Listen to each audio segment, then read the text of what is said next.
নমস্কার বন্ধুরা, কৃষ্ণ ফুড ওয়ার্ল্ডে আপনাদের স্বাগত। আজ আমিও আর একটা নতুন ভিডিও নিয়ে চলে এসেছি। আজকে বানাবো ডিমের কোরমা। চলুন তাহলে দেখিয়ে নিই ডিমের কোরমা বানাতে কী কী লাগছে।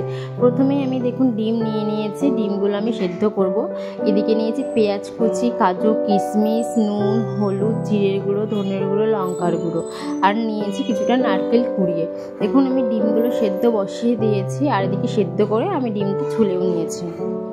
এবার আমি নারকেলটার মধ্যে সামান্য পরিমাণ গরম জল দিয়ে দিলাম, যেন নারকেলের দুধটা খুব তাড়াতাড়ি বেরিয়ে যায়। আর এদিকে গ্যাসে কড়াই বসিয়ে দিয়েছি, কড়াইয়ের মধ্যে পরিমাণ মতন তেল দিয়ে দিয়েছি, কারণ আমি ডিমটা ভাজবো। তেলটা গরম হোক, ততক্ষণে আমি এদিকে পেঁয়াজ লঙ্কা দিয়ে একটা পেস্ট বানাবো। আর এদিকে কড়াই গরম হয়ে গেছে, তেলও গরম হয়ে গেছে। আমি ডিমের মধ্যে সামান্য পরিমাণ নুন হলুদ দিয়ে ডিমগুলো আমি ভাজতে বসিয়ে দেবো। দেখুন আমার ডিমগুলো ভাজা হয়েও এসছে। আমি এবার ডিমগুলো তুলে নেব। ডিমগুলো খুব বেশি না ভাজলেও হবে। এবার কড়াইয়ের ওই তেলের মধ্যে আমি একটু এলাচ আর একটু দারচিনি, সাথে কিছুটা সাদা জিরে ফোড়ন দিয়ে দেবো। দিয়ে যে পেঁয়াজের যে পেস্টটা বানিয়েছিলাম সেই পেস্টটা করে ফেলবো। আর এদিকে নিয়ে নিয়েছি মিক্সিং জারে আবারও কাজু কিশমিশ, ওগুলো পেস্ট করব। এবার এদিকে দিয়ে দেবো আদা রসুন ও লঙ্কা বাটা, দিয়ে এই মশলাটা খুব ভালোভাবে কষিয়ে নিতে হবে। সাথে দিয়ে দিলাম নুন। সব এক এক করে গুঁড়ো মশলাগুলো আমি এখনই দিয়ে দেবো। প্রথমে দেবো জিরের গুঁড়ো, তারপরে দেবো ধনের গুঁড়ো, তারপরে দেবো লঙ্কার গুঁড়ো। এইখানে আমি কোনো হলুদ ব্যবহার করব না, হলুদটা জাস্ট আমাদের ডিম ভাজতেই হবে। এই ডিমের কোরমাটা একটু সাদাটে হবে। আর এদিকে দেখুন ঝালের জন্য আমি কিছুটা গোলমরিচ গুঁড়ো দিয়ে দিলাম।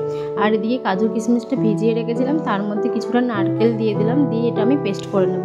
আর এদিকে মশলাটা আমি খুব ভালোভাবে ভেজে নেব যতক্ষণ না তেল ছাড়ছে।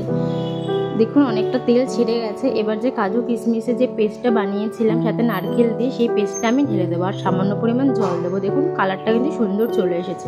এবার এই মশলাটাকেও খুব ভালোভাবে কষাতে হবে। আর আমি কিছুটা টক দই ফেটিয়ে নিয়েছিলাম, ফেটিয়ে নেওয়ার পর টক দইটা আমি দিয়ে দিয়েছি। আমি এখানে 3 থেকে 4 চামচ টক দই নিয়েছিলাম। এবার দেখুন ডিমগুলো দিয়ে দিলাম, দিয়ে ভালো করে ডিমগুলো একটু কষিয়ে নিতে হবে।